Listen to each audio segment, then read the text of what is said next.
नमस्ते और स्वागत है लिसन एवरी टाइम पर। आज हम आपके लिए लाए हैं एक ऐसी कहानी जो रिश्तों की गहराई, सामाजिक बदलाव और इंसान के दिल में छिपी भावनाओं को छू जाएगी। ये कहानी है शांति और गोमती की, दो ऐसी महिलाएं जिनके रास्ते समय के साथ बदल जाते हैं, पर क्या उनके बीच का रिश्ता इन बदलावों से ऊपर उठ पाएगा? जुड़िए हमारे साथ और सुनिए ये मार्मिक कथा, क्योंकि लिसन एवरी टाइम पर हम लाते हैं ऐसी कहानियां जो आपके दिल को छू जाएं। शांति ने ऊबकर कागज के टुकड़े टुकड़े कर दिए और उठकर अनमनी सी कमरे में घूमने लगी। उसका मन स्वस्थ नहीं था। लिखते लिखते उसका ध्यान बट जाता था। केवल 4 पंक्तियां वो लिखना चाहती थी, पर वो जो कुछ लिखना चाहती थी उससे लिखा न जाता था। भावावेश में कुछ का कुछ लिख जाती थी। 6 पत्र वो फाड़ चुकी थी, ये 7वां था।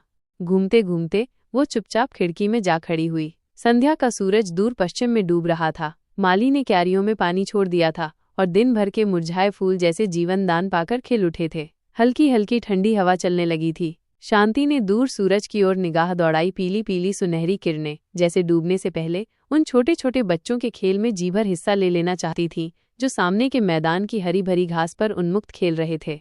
सड़क पर 2 कमीन युवतियां हंसती चुहलें करती, उछलती कूदती चली जा रही थीं। शांति ने एक दीर्घ निश्वास छोड़ा और मुड़कर उसने अपने इर्द गिर्द एक थकी हुई निगाह दौड़ाई। छत पर बड़ा पंखा धीमी आवाज से अनवरत चल रहा था। दरवाजों पर भारी पर्दे हिल रहे थे और भारी कोच और उन पर रखे हुए रेशमी गद्दे, गलीचे और दरमियान में रखे हुए छोटे छोटे अटकोनी मेज और उन पर पीतल के नन्हे नन्हे हाथी और फूलदान।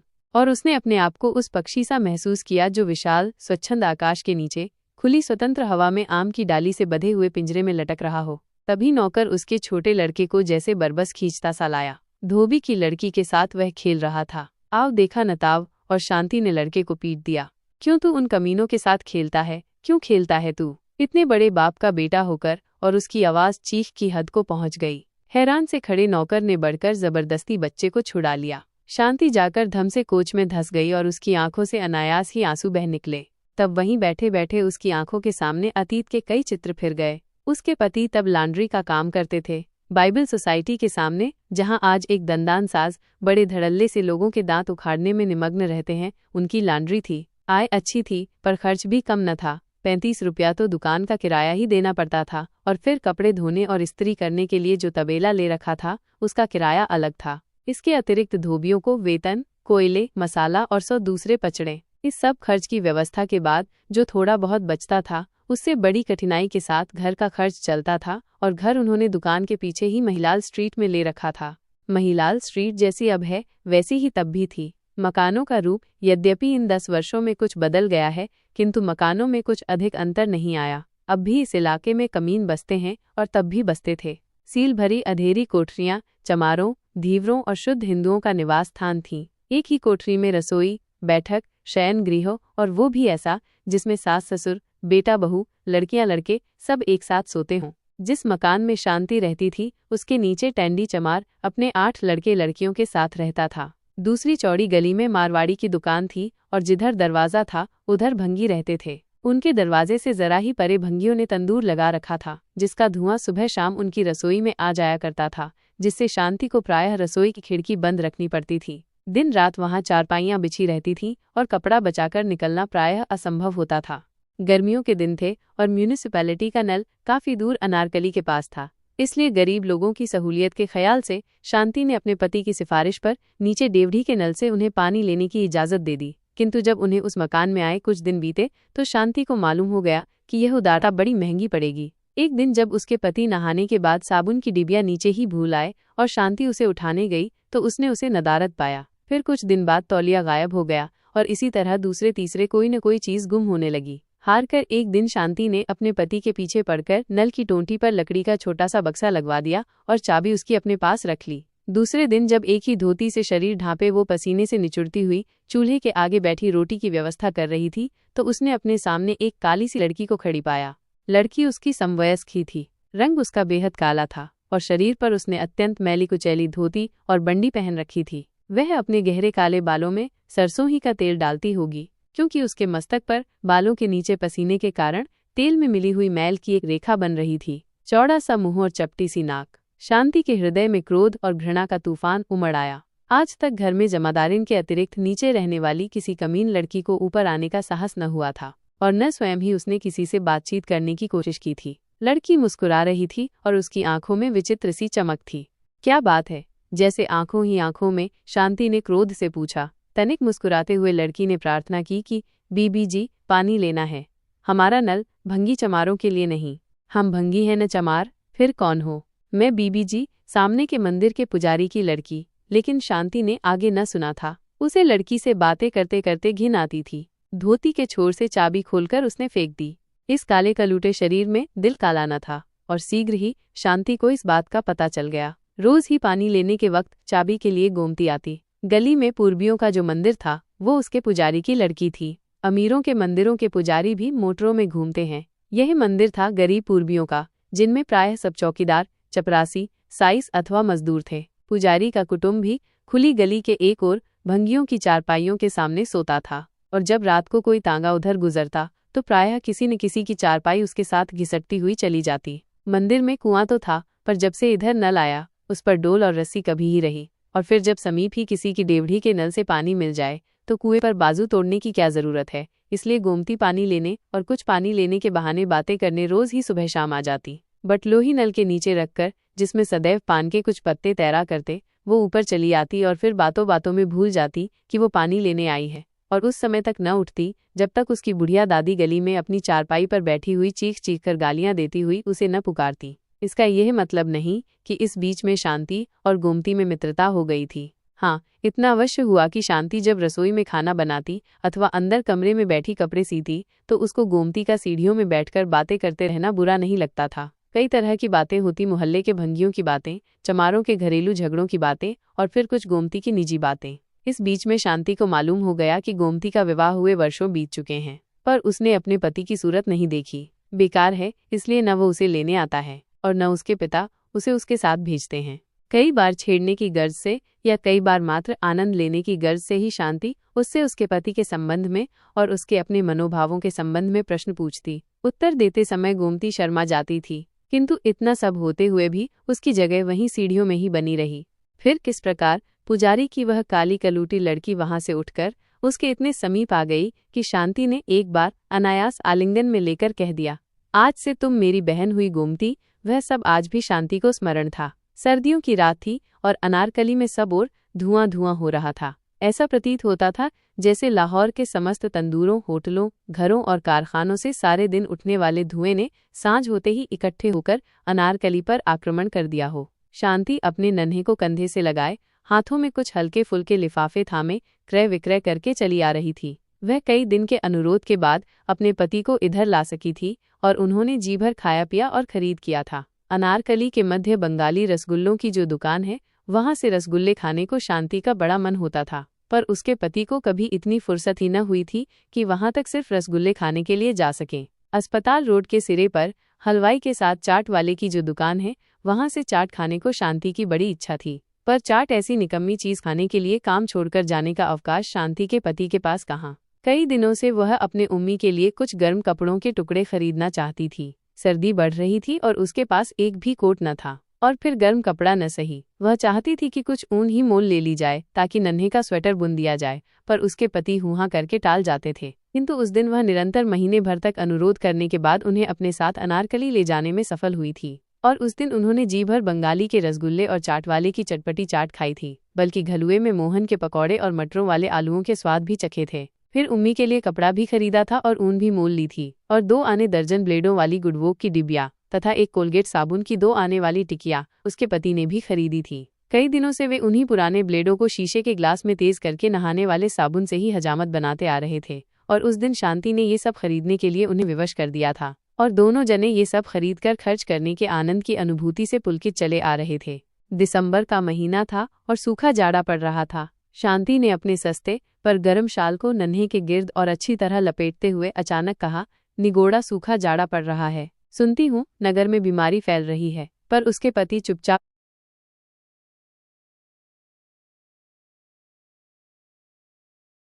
धुएं के कारण कड़वी हो जाने वाली अपनी आंखों को रुमाल से मलते चले आ रहे थे। शांति ने फिर कहा, हमारी अपनी गली में कई लोग बीमार हो गए हैं। परसों टेंडी चमार का लड़का निमोनिया से मर गया। तभी शाल में लिपटा लिपटा बच्चा हल्के हल्के 2 बार खांसा और शांति ने उसे और भी अच्छी तरह शाल में लपेट लिया। उसकी बात को सुनी अनसुनी करके उसके पति ने कहा, आज बेहद बदपरहेजी की है, पेट में सख्त गड़बड़ी हो रही है। घर आकर शांति ने जब लड़के को चारपाई पर लिटाया और मस्तक पर हाथ फेरते हुए उसके बालों को पिछली तरफ किया तो वो चौंक कर पीछे हटी। उसने डरी हुई निगाहों से अपने पति की ओर देखा। वे सिर को हाथों में दबाए नाली पर बैठे थे। उम्मी का माथा तो तवे की तरह तप रहा है। उसने बड़ी कठिनाई से गले को अचानक अवरुद्ध कर देने वाली किसी चीज को बरबस रोककर कहा, लेकिन उसके पति को कै हुई। शांति का कंठ अवरुद्ध सा होने लगा था और उसकी आंखें भर सी आई थीं, पर अपने पति को कै करते देख बच्चे का ख्याल छोड़ वो उनकी ओर भागी। पानी लाकर उनको कुल्ला कराया। निढाल से होकर वे चारपाई पर पड़ गए, पर कुछ ही क्षण बाद उन्हें फिर कै हुई। शांति के हाथ पांव फूल गए। घर में वो अकेली, सास माँ पास नहीं, कोई दूसरा नाता रिश्ता भी समीप नहीं और नौकर रखने की गुंजाइश ही कभी नहीं निकली। वो कुछ क्षण के लिए घबरा गई। एक उड़ी उड़ी सी दृष्टि उसने अपने ज्वर से तपते हुए बच्चे और बदहजमी से निढाल पति पर डाली। अचानक उसे गोमती का ख्याल आया। शांति अकेली कभी गली में नहीं उतरी थी, पर सब संकोच छोड़ वो भागी भागी नीचे गई, अपनी कोठरी के बाहर गली की ओर, मात्र ईंटों के छोटे से पर्दे की ओट से बने हुए रसोई घर में बैठी गोमती रोटी बेल रही थी और चूल्हे की आग से उसका काला मुख चमकसा रहा था। शांति ने देखा उसका बड़ा भाई अभी खाना खाकर उठा है। तब आगे बढ़कर उसने इशारे से गोमती को बुलाया। तवे को नीचे उतार और लकड़ी को बाहर खींचकर गोमती उसी तरह भागी आई। तब विनीत भाव से संक्षेप में शांति ने अपने पति तथा बच्चे की हालत का उल्लेख किया और फिर प्रार्थना की कि वो अपने भाई से कहकर तत्काल किसी डॉक्टर को बुला दे। उनकी लॉन्ड्री के साथ ही जिस डॉक्टर की दुकान है वह सुना है पास ही लाजपति रोड पर रहता है। यदि वो आ जाए तो बहुत ही अच्छा हो। और फिर साड़ी के छोर से 5 रुपए का एक नोट खोल शांति ने गोमती के हाथ में रख दिया कि फीस पहले ही क्यों न देनी पड़े, पर डॉक्टर को ले अवश्य आए। और फिर चलते चलते उसने ये भी प्रार्थना की कि रोटी पकाकर संभव हो तो तुम ही जरा आ जाना उम्मी। शांति का गला भराया था। गोमती ने कहा था, आप घबराएं नहीं, मैं अभी भाई को भेज देती हूँ और मैं भी अभी आई। और ये कहकर वो भागती सी चली गई थी। शांति वापस मुड़ी तो सीढ़ियां चढ़ते चढ़ते उसने महसूस किया कि शंका और भय से उसके पांव कांप रहे हैं और उसका दिल धक धक कर रहा है। ऊपर जाकर उसने देखा उसके पति ऊपर से उतर रहे हैं। हाथ में उनके खाली लोटा है, चेहरा पहले से भी पीला हो गया है और माथे पर पसीना छूट गया है। शांति के उड़े हुए चेहरे को देखकर उन्होंने हंसने का प्रयत्न करते हुए कहा, घबराओ नहीं, सर्दियों में हैजा नहीं होता।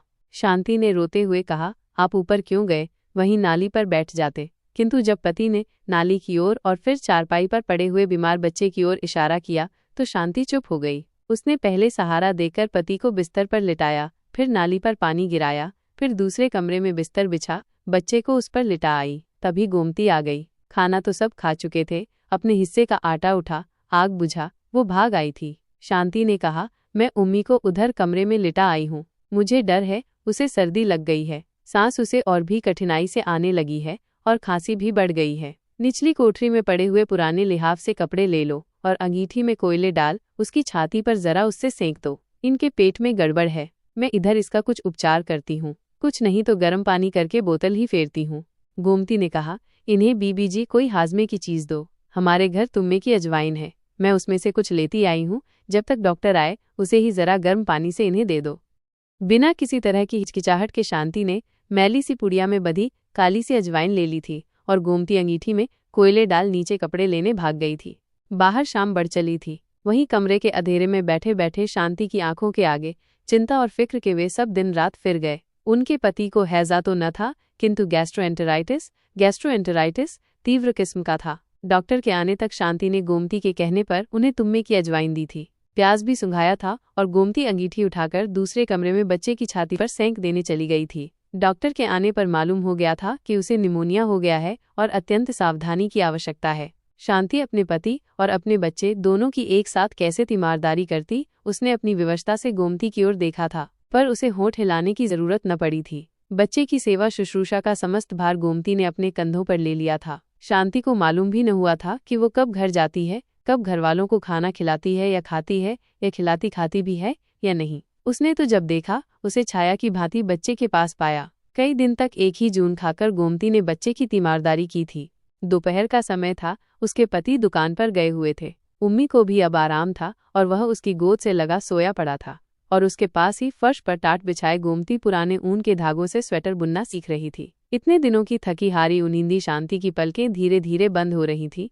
वह उन्हें खोलती थी पर वे फिर बंद हो जाती थीं। आखिर वो वैसी ही पड़ी पड़ी सो गई थी। जब वो फिर उठी तो उसने देखा उम्मी रो रहा है और गोमती उसे बड़े प्यार से सुरीली आवाज में थपक थपक कर लोरी दे रही है। शांति ने फिर आंखें बंद कर लीं। उसने सुना गोमती धीमे धीमे स्वर से गा रही थी, आरी कक्को जारी कक्को जंगल पक्को बेर भैया हाथे ढेला चिड़ैया उड़े जा। और फिर आरी चिड़िया 2 पप्पड़ पकाए जा, भैया हाथे ढेला चिड़ैया उड़े जा। बच्चा चुप कर गया था। लोरी खत्म करके उसने बच्चे को गले से लगाकर चूम लिया। शांति ने अर्धनिमीलित आंखों से देखा, बच्चे के पीले जर्द सूखे से मुख पर गोमती का काला स्वस्थ मुख झुका हुआ है। सुख के आंसू उसकी आंखों में उमड़ आए। उसने उठकर गोमती से बच्चे को ले लिया था और जब वो फिर टाट पर बैठने लगी थी तो दूसरे हाथ से शांति ने उसका हाथ पकड़ चारपाई पर बिठाते हुए उसे अपने बाजू से बांध लिया था और कहा था, आज से तुम मेरी बहन हुई गोमती। आंखें बंद किए शांति इन्हीं स्मृतियों में गुम थी। उसकी आंखों से चुपचाप आंसू बह रहे थे कि अचानक उसके पति अंदर दाखिल हुए। किसी जमाने में लांड्री चलाने वाले और समय पड़ने पर स्वयं अपने हाथ से इस्त्री गर्म करके कपड़ों को प्रेस करने में भी हिचकिचाहट न महसूस करने वाले लाशून्य दीनदयाल और लाहौर की प्रसिद्ध फर्म दीनदयाल एंड सन्स के मालिक प्रख्यात शेयर ब्रोकर लाला दीनदयाल में महान अंतर था। इस 10 वर्ष के अरसे में उनके बाल यद्यपि पक गए थे किंतु शरीर कहीं अधिक स्थूल हो गया था। ढीले ढाले और प्रायः लांड्री के मालिक होते हुए भी मैले कपड़े पहनने की जगह अब उन्होंने अत्यंत बढ़िया किस्म का रेशमी सूट पहन रखा था और पांवों में श्वेत रेशमी जुराबें तथा काले सैंडल पहने हुए थे। शांति ने झट रूमाल से आंखें पोंछ लीं। बिजली का बटन दबाते हुए उन्होंने कहा, यहाँ अंधेरे में क्या पड़ी हो, उठो बाहर बाग में घूमो फिरो। और फिर बोले, इंद्रानी का फोन आया था कि बहन यदि चाहें तो आज सिनेमा देखा जाए।